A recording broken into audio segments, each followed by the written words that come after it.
నమస్కారం. నా పేరు శ్రీరామ్ శర్మ. కేంద్ర ప్రభుత్వము సీనియర్ సిటిజన్స్ కార్డ్ అని కొత్తది ప్రవేశపెట్టింది. అసలు ఏంటి సీనియర్ సిటిజన్ కార్డ్ అంటే ఏంటి? ఇది ఎవరికి ఉపయోగము? దీనివల్ల లాభాలేంటి? ఇది ఎక్కడ అప్లై చేయాలి? దీని గురించి క్లుప్తంగా తెలుసుకుందాం.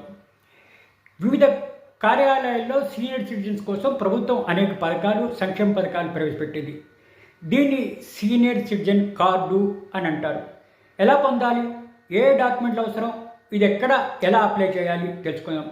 గతంలో సీనియర్ సిటిజన్స్ ప్రభుత్వం ప్రవేశపెట్టిన సంక్షేమ పథకాల కోసం సీనియర్ సిటిజన్స్ చాలా అప్లికేషన్ సబ్మిట్ చేయాల్సి వచ్చేది.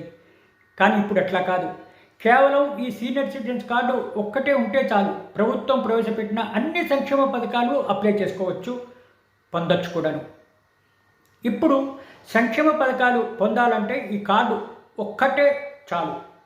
దీంట్లో తండ్రి పేరు, మీ పేరు, వయస్సు, అడ్రస్సు, పుట్టిన తేదీ, మొబైల్ నెంబరు, బ్లడ్ గ్రూపు అన్నీ ఉంటాయి. 60 సంవత్సరాలు దాటిన ప్రతి భారత పౌరుడు ఈ కార్డు పొందొచ్చు. Age proof, passport size photo, స్కూల్లో మీ date of birth, residential proof, ration card, passport, Aadhaar card మీరు ఇవ్వాల్సి వస్తుంది. ఇస్తే ఇది ప్రూఫ్ అన్నమాట. దీనివల్ల ప్రయోజనాలు ఏంటి? ఏదైనా మీరు ట్రావెల్ చేయాలనుకుంటే 20% దీంట్లో రాయితీ ఉంటుంది. క్యూ ఉంటుంది రైల్వే స్టేషన్స్లో కానీ, బస్ స్టేషన్స్లో కానీ సీనియర్ సిటిజన్స్కి సెపరేట్ క్యూ. కోర్టు పిటిషన్స్లో, కోర్టు కేసుల్లో కూడా తొందరగా హీరింగ్కి వీటి కోసం ఉంటుంది. అన్నీ కూడాను 40% రాయితీ ఏ టికెట్లలో ఇస్తారు. ఫైనాన్షియల్ బెనిఫిట్స్, ఇన్కమ్ ట్యాక్స్ కూడా తక్కువే. అదనపు వడ్డీ, పోస్ట్ ఆఫీస్లో అదనపు వడ్డీ ఇస్తారు. బ్యాంక్స్లో కూడా.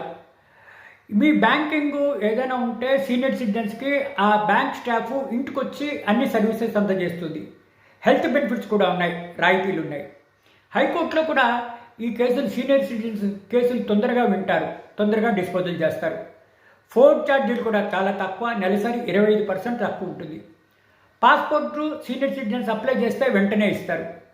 గవర్నమెంట్లోని ఈ పాస్పోర్ట్ ఆన్లైన్ ద్వారా పొందొచ్చు. చూసారా సీనియర్ సిటిజన్స్కి ఎంత బెనిఫిట్స్ ఉన్నాయో? దీని గురించి ముందు మనం తెలుసుకొని ఎవరైతే ఎలిజిబిలిటీ ఉందో, ఎవరికైతే అవసరం ఉందో వాళ్ళు అప్లై చేసుకోండి. Thank you.